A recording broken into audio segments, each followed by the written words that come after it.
Welcome. Today we're going to be discussing research methods in psychology here at Learning the Social Sciences.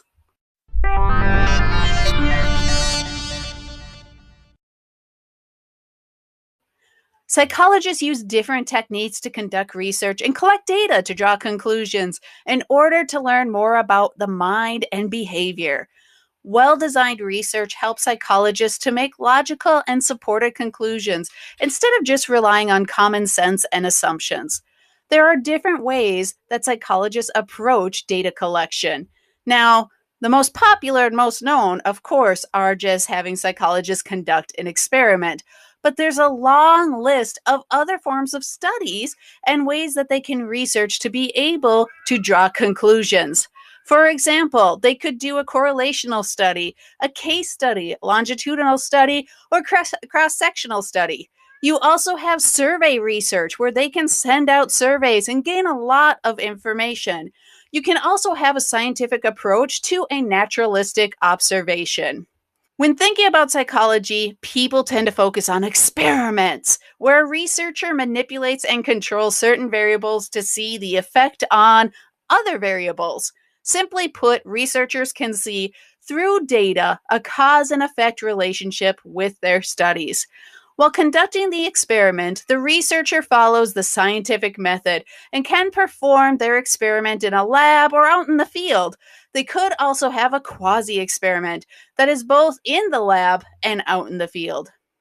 A case study is when a researcher focuses on one person, a group, or a specific situation. Freud was known for using case studies to form his theories. Some of the most famous and widely known studies were Phineas Gage and Genie. Phineas Gage suffered a catastrophic injury when a tapping iron from his work on the railroad shot through his frontal lobe, causing permanent brain damage, but somehow he survived. His doctor recorded his change in behavior and demeanor and associated that with the location in his brain. And so, with that, we can now know that personality and the frontal lobe are related. Of course, a lot of other work has gone into it to really confirm that. But in terms of the 1800s in a case study, it really provided a lot of evidence for what is going on.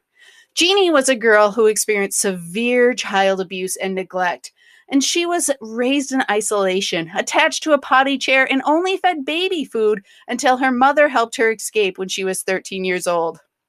She could not talk, she had difficulty walking, and so a team was assembled to help Jeannie to learn how to talk, to properly walk, and how to socialize.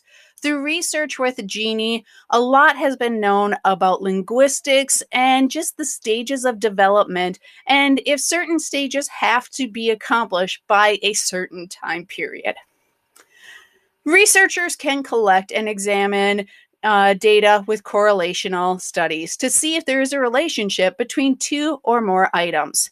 Sometimes correlational studies are conducted because performing an experiment is not possible or ethical. For example, a psychologist can look at drinking alcohol and bouts of anger, but you would never go and have somebody in a lab setting repeatedly drink alcohol to see and then maybe encourage some bouts of anger to appear. Correlational studies cannot prove cause and effect relationships. If a researcher does a study on the relationship between self-esteem and career promotions, one cannot know for absolute certainty if their career advancement is the sole cause for their self-esteem or if there are other contributing factors. However, it can give insight into the questions that the psychologists are asking. One of the most common methods for researchers to gather data is through a survey and the survey method.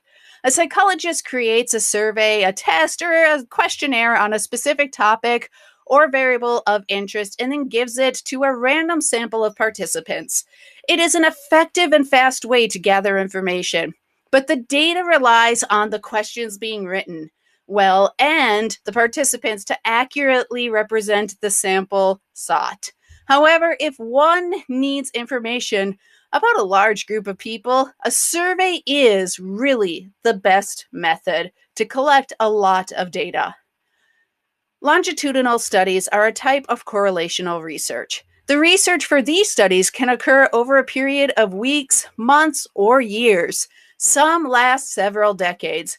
One example of a longitudinal study is if a researcher wants to see if diet can slow down the oncoming symptoms of dementia.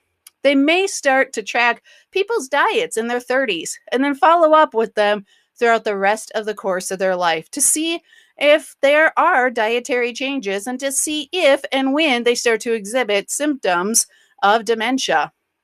This type of research can give valuable information when studying development and lifespan issues. However, the research can be expensive and other variables may impact the data. Also, some participants might drop out over the course of the study. A cross-sectional study compares participants of different ages at one time.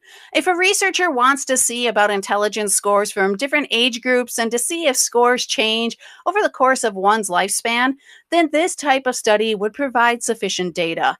Cross-sectional studies are good at providing information about the current population and can show characteristics of a given population. One does not manipulate variables in this type of study, and one cannot determine a cause and effect relationship. Naturalistic observations do happen in the field of psychology. Social scientists and psychologists utilize naturalistic observations when lab research would not be possible due to costs or because of how it would affect the participants' behavior.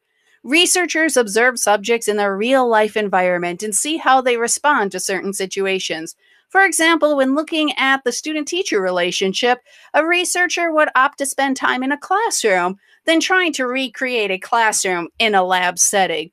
It just makes more sense to go where people are really just acting as normal. So these have been different types of research methods in psychology. If you have any questions or concerns, please leave them down below. And always remember to like and subscribe. Bye-bye.